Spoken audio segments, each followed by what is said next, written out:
Hey, this is Sam with Service First, and today I'll be showing you how to use your tether and weight with your halyard equipped flagpole. The first step when you receive your flagpole tether and weight is to remove your existing nylon flag clip if you have one. If you have a stainless steel one, you're already good to go. I've removed the flag clip and I'm going to show you how to install the stainless steel one. You will pinch the rope and slide it through the flag clip, and then loop it over the flag clip and pull tight. As you can see, I've replaced the nylon flag clip with the stainless steel one included in the kit. Next, you will attach the weight to the flag clip like this and wrap it around the flagpole and attach it.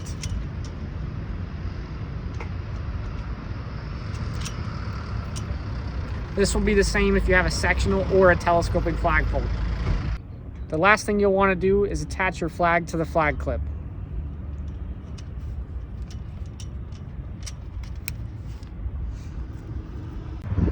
Okay, now we can go ahead and raise our flag. As you can see, the tether keeps the flag nice and tight to the flagpole, reducing stress and giving you a nice clean look.